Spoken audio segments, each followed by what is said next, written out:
Balang araw, bababa rin ako dito sa pwesto ko. Balang araw, mamamatay ako. Makakalimutan rin ako ninyo.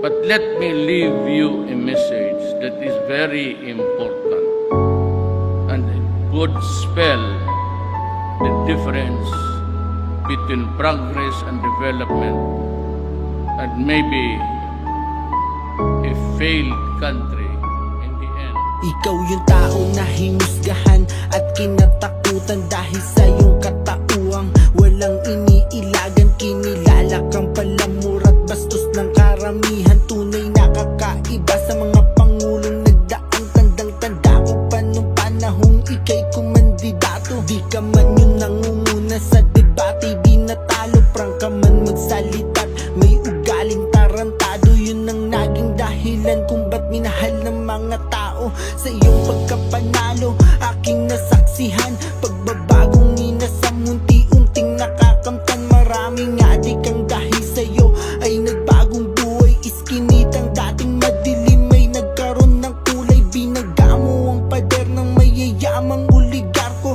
na siyang nagpapahirap sa maraming Pilipino. Hinayag mo ang basurang nakakubli sa gobyerno, kahit na alam mong buhay mo ang kapalit nito. Nung sabi ko sa kanya, ikaw ang dalhin ko, buksan mo. Pagdating ko dito sa Manila, binuksan niya, utang ina. Ang kalaban ko, 6 na general sa pulit. Customs.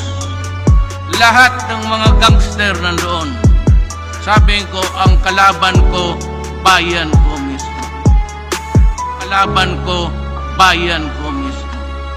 At sa iyong panunungkulan ay di inaasahan. Sa bayan ng Marawi, sumiklab ang digmaan. Mahigit 5 buwan, walang tigil ang putukan. Samut-saring hinagpis, maririnig sa pahayagan. Maraming nawalan ng mahal nila sa buhay. Kristiyano at Muslim, mga sundalong namatay. Kaya't labag man sa loob, pumirma ka't ipinasa. Buong Maguindanao sa martial law ay dineklara. Kasabay ng desisyon na gumulantang sa lahat.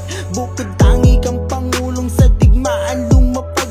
Handang magbuwis ng buhay, katapangay pinamalas. Dahil sa iyong ginawa, saludo ang buong Pinas. At pagkatapos ng digmaan, muli mong ibinangon ang bayan ng Marawi. Ito na siya ngayon, tila ba hindi winasak ng digmaang nagdaan. Salamat po Tatay Digong, di mo sila pinabayaan. Ano ang dapat abangan ng ating mga kababayan at ano po yung mga maipagmamalaki ng legacy ng Duterte administration? Nothing.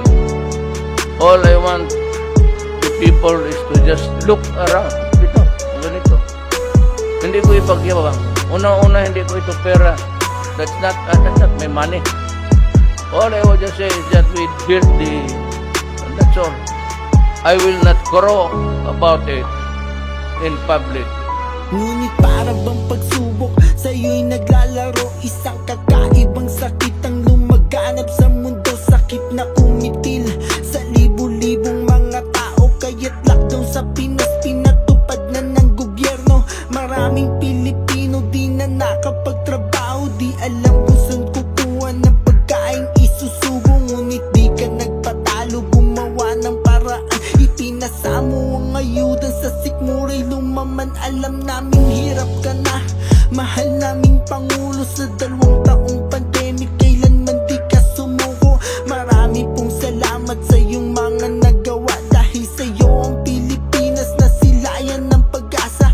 Kung pwede nga lang sana na ikaw na lang ulit. Ikaw na lang sana at wala nang pwedeng pumalit. Kaso hindi po pwede yun kasi ikaw na din nagsabi na baguhin ang Pinas ay malabo pang mangyari. Ngunit di mo lang alam, marami kang nabago. Di lang ang sariling bayan, pati aming pagkatao. Binago mo ang pananaw sa'yo ng karamihan. Dahil sa mapagsik mong anyo ay aming nasilayan. Ang sang-ama na matigas ngunit hindi ang puso. Yung amang handang gawin lahat para sa pagbabago. Ikaw ang tatay naming, oo gago tarantado. Ngunit sa pinaka magaling naming Pangulo. Marami pong salamat sa iyong pagmamahal, pangako namin sa aming puso, di ka matatanggal. Marami pong salamat sa iyong pagmamahal, pangako namin sa aming puso, di ka matatanggal. Go ahead and file the case. Wala akong problema. I can rot in prison for my country. Yan ang magagawa ko. I am not a Filipino for nothing. Baski ganito lang kami kapobre, puta, wag do not fuck with our dignity.